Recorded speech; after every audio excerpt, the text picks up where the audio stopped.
우리에게 주신 하나님의 말씀은 신약성경 에베소서 4장 15절부터 24절까지 말씀입니다.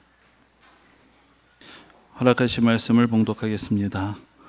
오직 사랑 안에서 참된 것을 하여 범사에 그에게까지 자랄지라. 그는 머리니 곧 그리스도라.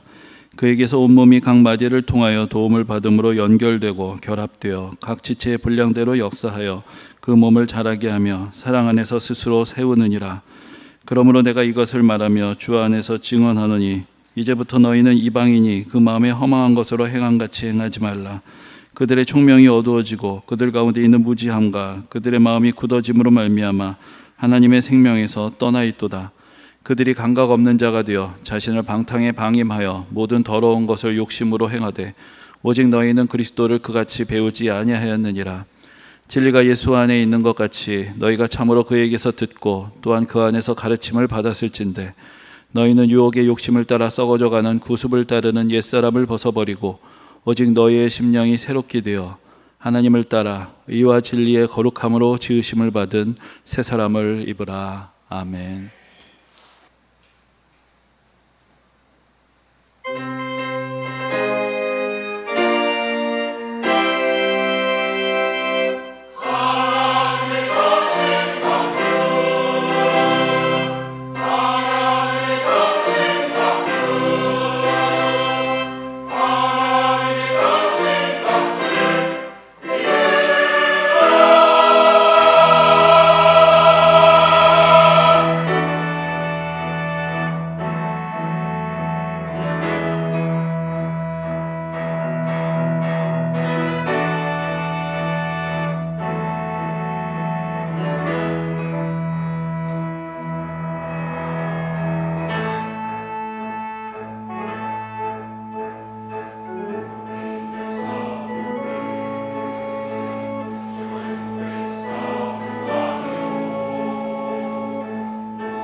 이제 파리 올림픽이 막바지에 접어들었습니다. 그래서 우리나라 시간으로 내일 새벽에 이제 폐회식이 열린다고 합니다. 근데 이번 올림픽은 처음에는 별로 기대하는 사람들이 없었습니다.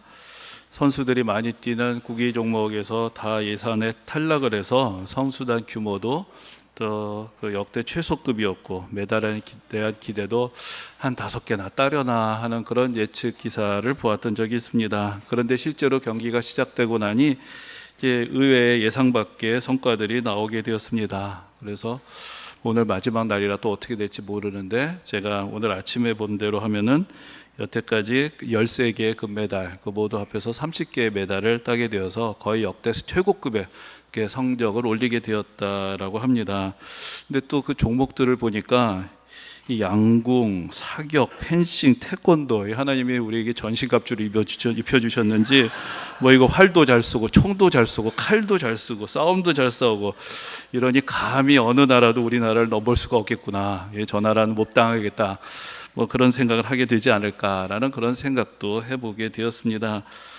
이 올림픽과 같은 어떤 국제적인 체육대회를 할 때마다 비슷한 생각이 들곤 하는데 사실 저는 평소에 별로 이렇게 스포츠에 큰 관심이 없습니다. 뭐 눈여겨보는 관심이 있는 종목도 없다시피 한데 이게 꼭 어떤 국제적인 대회만 열리면은 갑자기 이렇게 찐팬이 돼가지고 또 관심을 갖게 되곤 합니다. 특히 우리나라 선수들이 이렇게 선전을 펼치게 되면은 왠지 모르게 기분이 좋습니다. 왜 좋을까요? 분명한 한 가지 이유가 있습니다. 그것은 저도 한국 사람이기 때문입니다. 제가 운동선수들에게 뭐 하나 보태준 것도 없는데 오직 한국 사람이라는 이유 한 가지만으로 함께 기뻐하고 그 선수들이 피땀 흘려 수고한 그 영광을 같이 누리게 되는 것입니다. 여기에 공동체의 신비가 있습니다. 인간은 어떻게 생각하면 각각 개별적인 존재로 살아가는 것 같고 매우 이기적인 존재인 것 같습니다. 그러나 인간은 또 한편으로 매우 공동체적인 삶의 양식을 가지고 있습니다. 공동체에 속해 있는 것이 자기의 생존에 도움이 되기 때문에 똘똘 뭉치는 것이냐? 그것으로도 설명이 잘 안 됩니다. 왜냐하면 사람들은 자기가 강한 소속감을 느끼는 공동체를 위해서는 희생과 헌신도 마다하지 않기 때문입니다. 사람들은 자신이 진정으로 사랑하는 사람들, 자신이 진정으로 소중하게 여기는 공동체를 위해서는 자기의 목숨까지도 버릴 수 있습니다. 자기 목숨을 지키고 생존하기 위해서 뭉치는 것이다라고만 생각하면 왜 그런 일이 일어나는지 사실 우리가 이해하기가 쉽지가 않습니다. 물론 모든 사람들이 그렇게 할 수 있는 것은 아닙니다.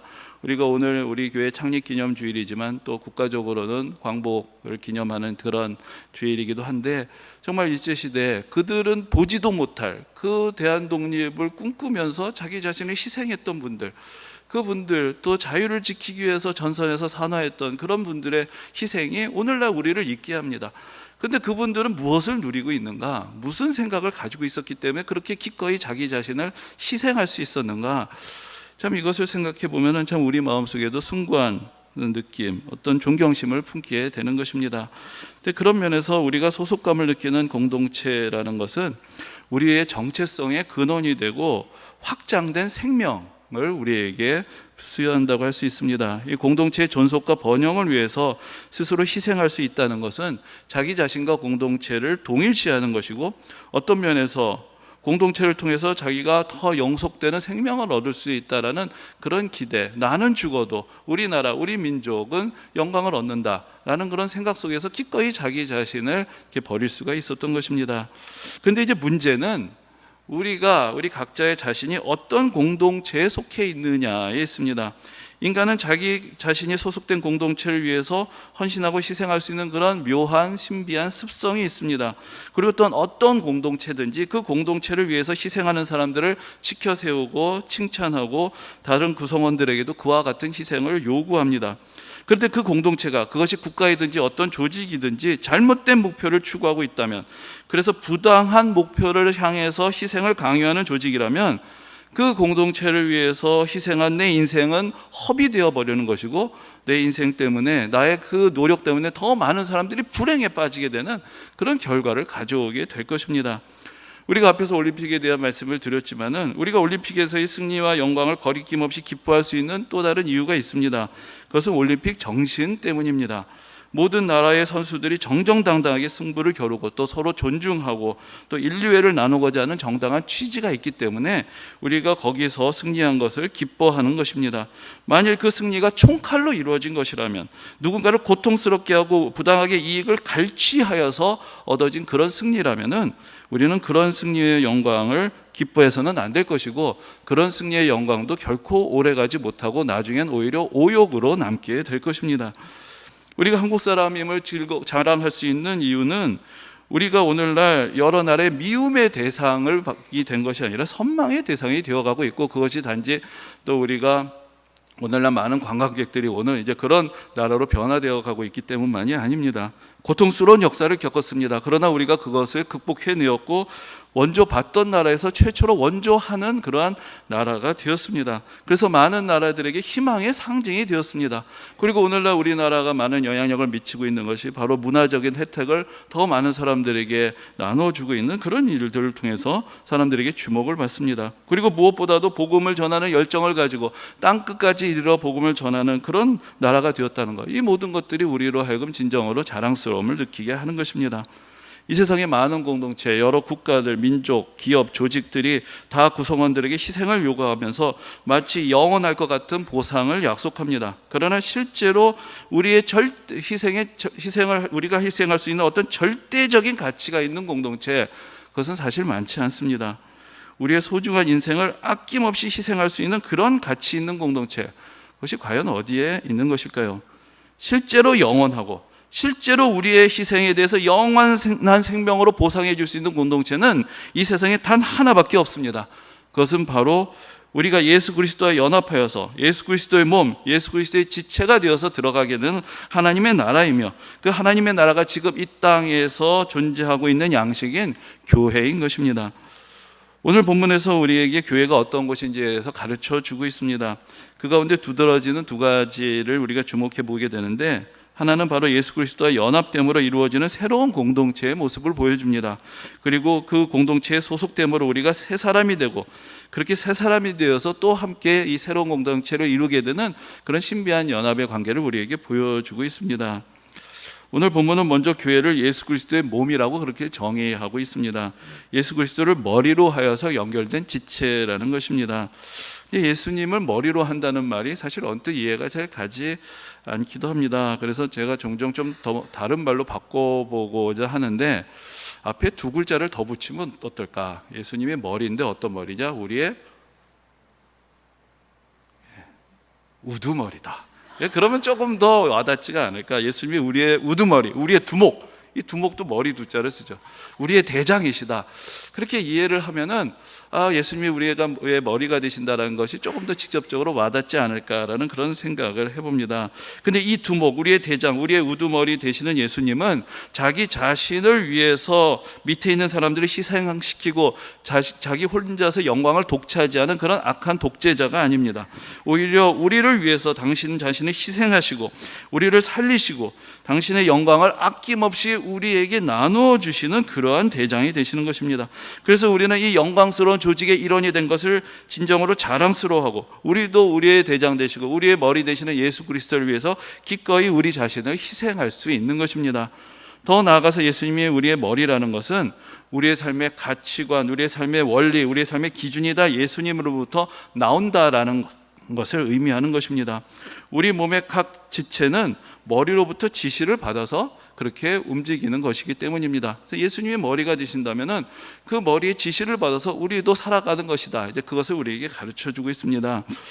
조금 여러분들 생각해 보시기에 그렇게 좀 불편하실 수도 있는데, 최근에 좀 희한한 뉴스를 보는데 머리 이식 수술을 한다.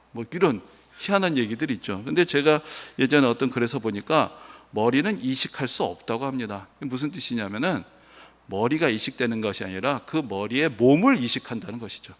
왜냐하면 머리가 정체성이기 때문에 내가 다른 사람의 머리를 가져서 내 머리로 만들 수 있는 게 아니고, 머리를 이식하면 내가 그 사람이 되는 것이지, 나에 대한 그 사람의 머리를 가져오는 것은 말이 안 된다라는 것입니다.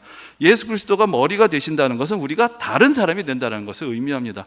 우리가 새로운 정체성을 가진 새로운 사람이 되는 것이기 때문에 예수 그리스도와 연합된 공동체 안에 있는 사람은 우리가 새 사람이다 라고 그렇게 부르게 되는 것입니다. 근데 이제 여러분, 이 머리가 몸이랑 연결이 됩니다. 그럼 몸은 머리로부터 지시를 받아서 움직입니다. 그런데 사실 우리 몸이란 것이 우리의 머리의 지시를 완벽하게 받아서 움직이느냐? 사실 별로 그렇지 못합니다.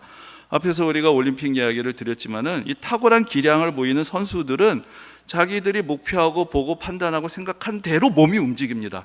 근데 어떻게 해서 그렇게 되었습니까? 그야말로 피나는 훈련을 통해서 그렇게 되는 것입니다. 그리고 내가 관역을 보고 활을 쏜다고 할 때 그럼 눈과 손만이 연결이 되는 것이 아닙니다. 사실 우리 몸의 모든 것들이 다 합력하여야 그런 결과를 낳게 되는 것입니다. 여러분들이 믿으실 수 있을지 없으실지 잘 모르겠지만 제가 중학교 다닐 때 약 6개월 동안 사격부에 속했던 적이 있습니다. 근데 왜 그만뒀겠습니까? 이게 싹수가 보이지 않으니까 결국 6개월만 하고 후보로만 하고 정식 선수 등록은 못하고 끝났는데, 그때 제가 하나 배운 것이 있는데, 여러분 사격부가 돼서 이제 훈련을 하는데 어떤 훈련을 제일 많이 할까요? 물론 총 쏘는 연습을 많이 하죠. 근데 총 쏘는 연습보다 더 많이 하는 게 있습니다. 그것이 하체를 단련하는 것입니다. 맨날 뜁니다. 맨날 뛰어요. 총은 잠깐만 쏘고 하루 종일 뜁니다. 근데 그게 왜 그런 것이냐? 이 하체가 튼튼하게 받쳐줘야 흔들리지 않고 총을 쏠 수 있기 때문에 맨날 다리만 고생을 하는 것이죠. 그러니까 여러분, 온 몸이 연합이 될 때 활도 쏠 수 있고 총도 쏠 수가 있는 것입니다. 온 몸이 다 같이 훈련이 되고 머리의 지시에 따라서 완벽하게 연합이 되어야 머리가 뜻하는 것을 이루어낼 수가 있습니다. 교회가 예수 그리스도의 몸으로서 은혜를 누리고 영광을 받기 위해서는 훈련된 교회, 훈련된 성도들이 되어야 하는 것이고, 모든 성도들이 함께 예수 그리스도 안에서 연합되어 있어야 하는 것입니다. 그 훈련은 다름 아닌 예수 그리스도의 뜻대로 순종하고 움직이고 살아가는 그러한 훈련입니다. 오늘날 교회가 영광을 받지 못하고 사람들이 예수님은 좋은데 교회는 마음에 안 든다라고 말하게 된다면 그 이유는 그리스도인이라고 불리는 사람들이 예수 그리스도와 철저하게 연결되어 있고 훈련되어 있지 못하기 때문입니다. 말로만 그리스도인이지 그리스도와 별로 상관없는 그런 삶을 살고 있는 사람들이 많기 때문입니다. 오늘 본문의 표현대로 하면은 교회를 다니는 것 같지만 여전히 이방인의 삶을 따르고 있는 것입니다. 삶의 기준이 예수 그리스도의 가치와 가르침에 있는 것이 아니라 세상 사람들의 삶에 있기 때문에 그런 일들이 벌어집니다. 오늘 본문은 우리가 예수님께로부터 배우고 예수님의 가르침에 따라서 살아갈 때 예수님의 진정한 지체가 되는 것이고 예수 그리스도와 연합된 삶을 살게 된다고 말씀합니다. 그리고 그렇게 우리가 예수 그리스도와 제대로 철저하게 연합이 되어야 예수 그리스도 안에 있는 영광과 예수 그리스도 안에 있는 영원한 생명을 우리도 누리게 되는 것입니다. 이것을 여러분들이 분명하게 깨달으셔야 됩니다. 소속만 교회에다 두고 있고 예수 그리스도를 따라서 살지 않으면서 우리에게 내가 예수 믿으니까 천국 가고 영원한 생명이 있다라고 생각하는 것은 착각입니다. 피가 통하고 신경이 연결되어야 그 몸의 일부가 되는 것입니다. 적당히 영양분만을 어떻게 받고 신경이 연결되어서 제대로 움직이지 않는다면 진정으로 그 몸의 일부로서 설 수가 없습니다. 오늘 본문은 그리스도 안에 있는 그리스도와 연합된 사람들을 새 사람이라고 부릅니다. 새 사람이 있다면 옛 사람도 있습니다.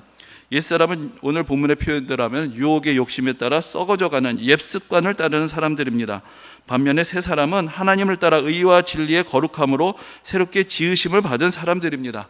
자기의 욕심을 따라 살아가는가, 아니면 예수 그리스도와 연합이 되어서 하나님의 진리를 따라 살아가는가, 이것이 바로 옛 사람과 새 사람의 차이가 되는 것입니다. 옛사람들도 공동체를 이루며 살아갑니다. 공동체를 이루는 것 자체가 인간들의 습성이기 때문입니다.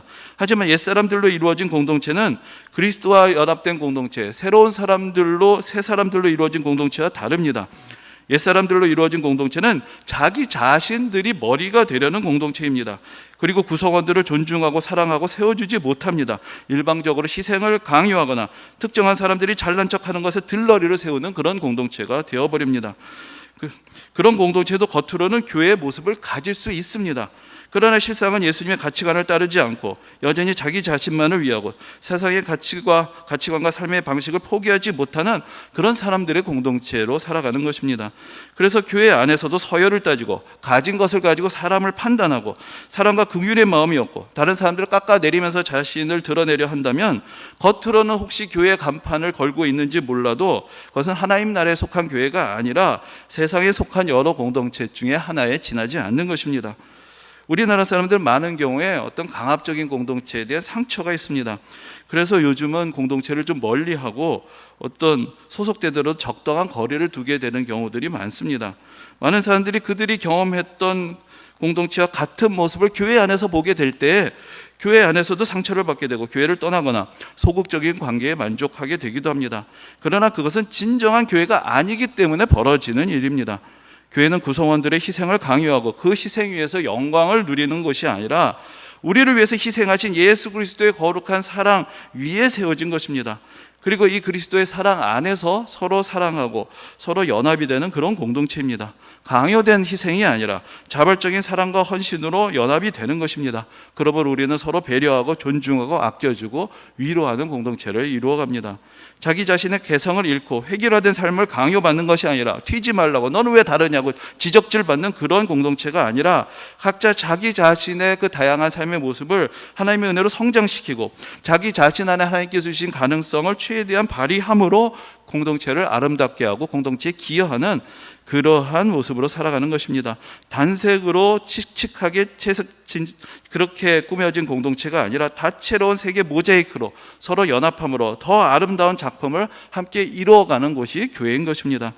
그러한 공동체를 이루기 위해서 우리는 예수 그리스도에게 더욱 깊이 연합되어야 합니다.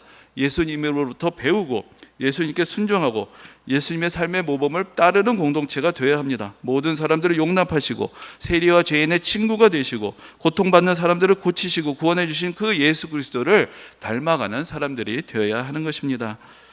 이제 창립기념주일을 다시 한번 맞이합니다. 우리 현대교회를 통해서 우리 모두가 새 사람이 되고 함께 예수 그리스도와 진실로 연합된 그런 새로운 공동체를 이루게 됨을 우리 다시 기뻐하며 앞으로도 예수 그리스도의 지체가 되어서 하나님께 영광 돌리는 은혜로운 교회가 되기를 주님의 이름으로 소망합니다.